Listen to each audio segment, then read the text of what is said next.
Bismillahirrahmanirrahim. Assalamualaikum warahmatullahi wabarakatuh. Salam sejahtera untuk kita semua. Semoga kalian semua dalam keadaan sehat walafiat. Amin. Perkenalkan dengan saya Irfan Maulana. Saya mahasiswa dari Universitas Mercubuana Jakarta, jurusan Teknik Mesin. Pada kesempatan ini saya ingin mempresentasikan jurnal internasional dengan tema korosi. Judul jurnal yang saya pilih adalah Characterization of Corrosion Products Formed on Tin Bronze After 29 Years of Exposure to Shenyang, China. Kemudian pada jurnal ini yang pertama berisikan abstrak. Abstrak ini berbicara mengenai penelitian yang dilakukan untuk mengetahui karakterisasi korosi pada material timah perunggu, dan penelitian ini menghasilkan data berupa laju korosi sebesar 0,56 mikron per tahun. Kemudian penelitian ini dilakukan dengan mengekspos material timah perunggu pada lingkungan industri di China. Kemudian lanjut pada introduction. Perunggu adalah logam yang sering digunakan dan diaplikasikan pada elektronik, lalu peralatan elektrikal, instrumen, penerbangan, aviasi, dan manufacturing otomotif. Kemudian masih banyak lagi kegunaannya. Pada penelitian ini, material perunggu dapat menghasilkan produk karat yang bernama patina, yang merupakan lapisan tipis yang terbentuk di permukaan. Terbentuknya lapisan patina ini dipengaruhi oleh banyak faktor, yaitu faktor cuaca, waktu, dan temperatur di lingkungan sekitar. Hasil pengujian ini difoto menggunakan digital kamera dengan menggunakan scanning elektron mikroskopi, kemudian ada XRD, kemudian ada XPS.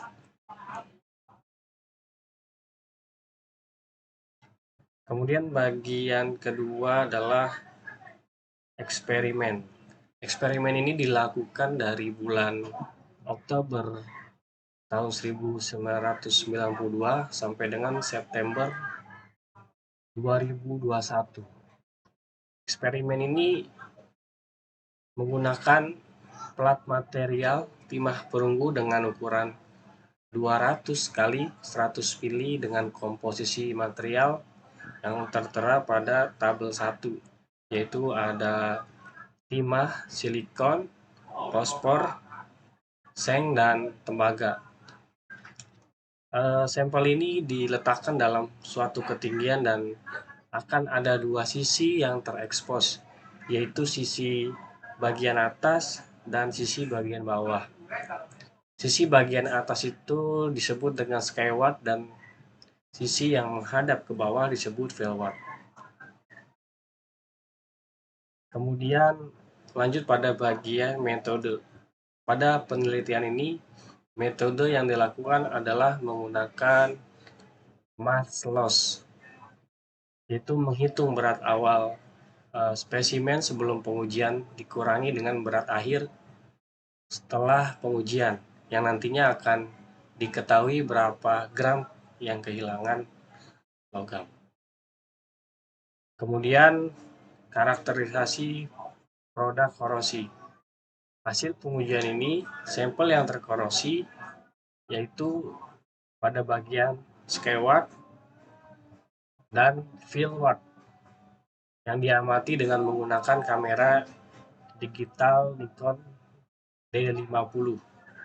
Kemudian pengukuran elektrokimia, yaitu sampel direndam dengan larutan Na2SO4 dengan elektroda platinum.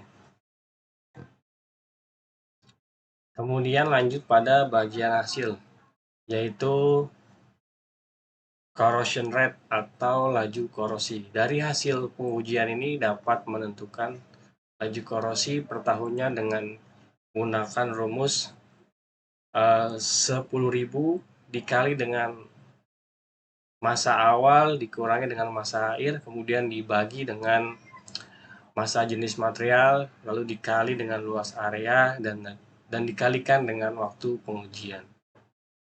Dan rata-rata laju korosi pada timah perunggu ini adalah 0,5 mikron per tahun. Kemudian karakterisasi morfologi produk korosi. Jadi hasil korosinya itu diukur secara makroskopi dan mikroskopi. Makroskopi yaitu menggunakan kamera Newton dan mikroskopi itu menggunakan mikroskop. Terlihat jelas bahwa mikromorfologi produk korosi ini sangat berbeda terhadap dua sisi yang terekspos, menunjukkan bahwa tampilan yang lebih rata dan retakan yang lebih banyak itu pada sisi timah perunggu yang mengarah ke langit atau skyward. Bisa dilihat di sini pada figur 2 surface morphology, yang bagian A ini adalah bagian yang menghadap ke atas, kemudian bagian B ini yang menghadap ke bawah.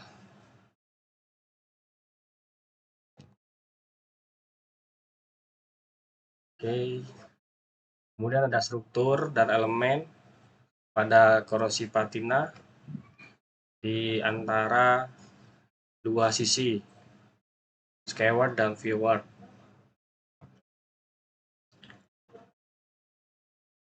Kemudian ada hasil dari menggunakan alat SRD, kemudian ada menggunakan XPS.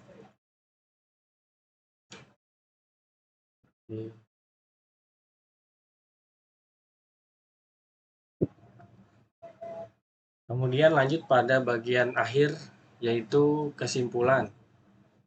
Yang pertama, kesimpulan yang didapat adalah bahwa tiap tahunnya material timah perunggu ini terkikis sebesar 0,56 mikron dan laju korosi velward itu lebih rendah dibandingkan skyward, yaitu yang menghadap ke atas.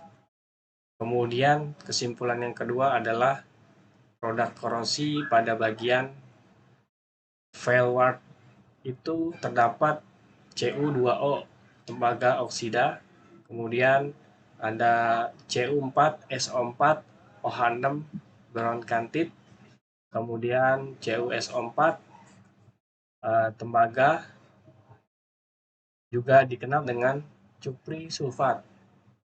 Kemudian juga bagian skyward juga menghasilkan produk korosi yang sama dengan filward. Lalu kesimpulan yang ketiga adalah skyward ini menghasilkan lebih banyak retakan daripada bagian filward. Kemudian yang keempat adalah struktur produk korosi dari kedua sisi ini sangat berbeda setelah terekspos 29 tahun di lingkungan industri di Cina. Demikian penjelasan yang dapat saya sampaikan mengenai jurnal yang saya pilih ini. Semoga bermanfaat. Kurang lebihnya mohon maaf. Jika ada saran serta kritik silahkan komen di bawah ini. Dan jangan lupa like videonya. Terima kasih. Akhir kata, wassalamualaikum warahmatullahi wabarakatuh.